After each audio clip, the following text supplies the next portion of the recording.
Et bien le bonjour et bienvenue sur BIA France, la plateforme numéro 1 pour réviser votre BIA en France.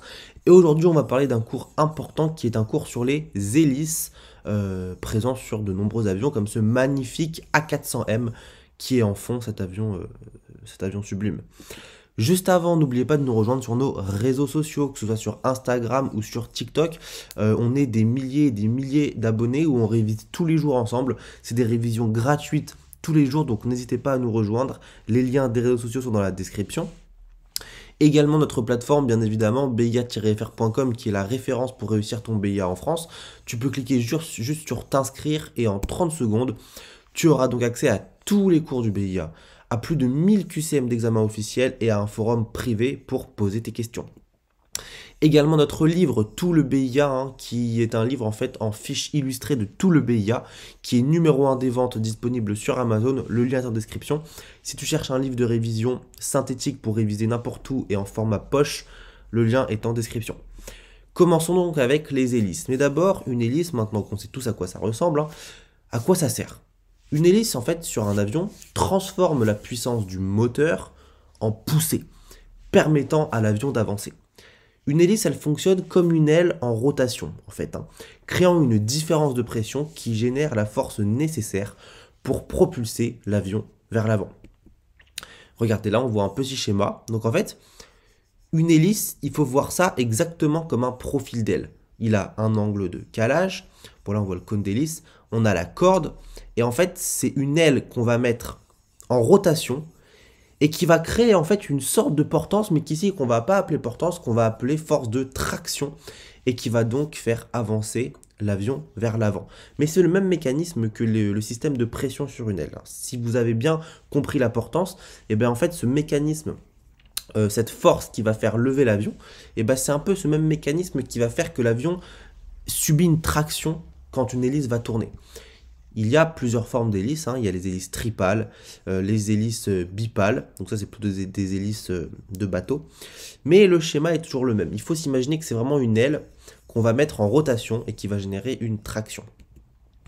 Une hélice sur un avion léger fonctionne en tournant rapidement grâce au moteur. Chaque pale de l'hélice, donc une pale c'est ça, pour vous donner une idée. Là par exemple on dit que c'est une hélice tripale, donc ça c'est une pale, deux pales, trois pales, ok. Donc c'est ce qu'on appelle une, on peut aussi dire une aile, allez, on peut dire une aile d'hélice. Donc bref, chaque pale de l'hélice agit comme une petite aile, créant une différence de pression entre l'avant et l'arrière, et générant une portance et une traînée. Cette différence de pression génère une poussée qui fait avancer l'avion. Là, je vous ai mis un schéma de fonctionnement de l'hélice. En tournant l'hélice, elle va se comporter comme un tire-bouchon dans l'air. Le pas de l'hélice est la distance que parcourrait l'hélice en un tour si les pales se vissaient dans l'air. Donc là, voilà, on voit le schéma. Et donc, on voit tout simplement les pales de l'hélice qui avancent dans l'air. Ce qui est important aussi à comprendre sur une hélice, c'est la notion de pas. Alors, on va voir ça tout de suite. Le pas d'une hélice, c'est la distance théorique qu'elle avancerait dans l'air en une seule rotation complète. C'est un peu comme la distance qu'une vis avancerait dans le bois après un tour complet. Donc le pas d'une hélice, voilà. Donc là, regardez, l'hélice, elle est à 0 là. Là, elle va faire un tour complet sur elle-même. Et bien la distance qu'elle va parcourir en un tour complet sur elle-même pendant que l'avion avance grâce à la traction qui est apportée par l'hélice, cette distance-là, donc d'un tour complet sur elle-même, pendant que l'avion avance, on appelle ça le pas de l'hélice. C'est une notion importante à comprendre. Il y a des petits pas et des grands pas. Je vais vous donner un exemple. En fait, sur une même hélice comme ça, le pas peut se modifier. En fait, on appelle ça des hélices à pas variables. Et c'est le pilote directement qui peut modifier cette distance-là. Ce pilote, il peut la modifier. Elle peut être plus ou moins grande, ok? Et vous allez voir que c'est très utile.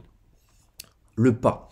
Un petit pas, donc quand les pales ont un petit angle, forcément, est utilisé pour le décollage et la montée, car il permet au moteur de tourner plus rapidement et générer plus de puissance.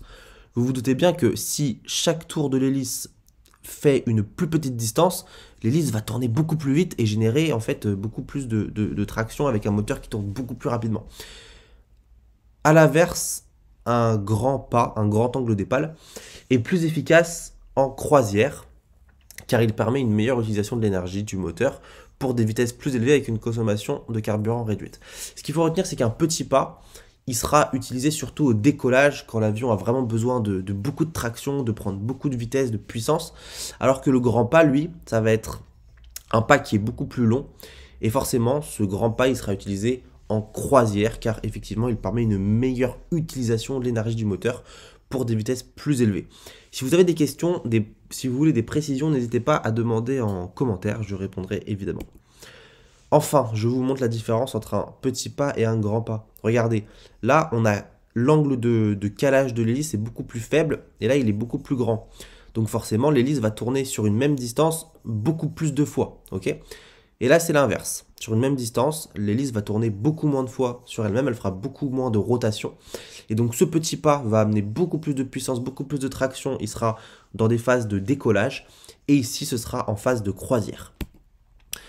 Voyons maintenant aussi cette notion de souffle hélicoïdal. Lorsqu'une hélice tourne, en fait, elle va créer un tourbillon d'air qui s'enveloppe autour de l'avion et qui va parfois taper sur la dérive. Et donc, il faudra un petit peu contrer cet effet puisque l'avion, ici, par exemple, vous voyez que l'air va taper sur le côté droit de la dérive. Donc, le nez de l'avion va partir un petit peu à l'opposé, sur la gauche, donc il faudra régler ça sur le palonnier avec un petit peu de pied. Mais ce souffle hélicoïdal existe sur tous les avions qui ont une hélice. Et parfois, les tout petits avions d'aéroclub vraiment très légers, quand l'hélice est puissante, on sent vraiment l'avion partir, donc il faut vraiment agir en tant que pilote. Donc ça, c'est important de le comprendre. Quiz. Ça, c'est une question qui tombe souvent au BIA et qu'il faut maîtriser. J'ai un avion avec une hélice à pas variable. Donc je peux faire grand pas, petit pas. Et je me prépare au décollage. Dois-je régler l'hélice sur un petit pas ou sur un grand pas? Je vous laisse répondre en commentaire. Si vous avez des questions, n'hésitez pas. Tous les liens pour réviser votre BIA sont en description. A bientôt pour une prochaine vidéo.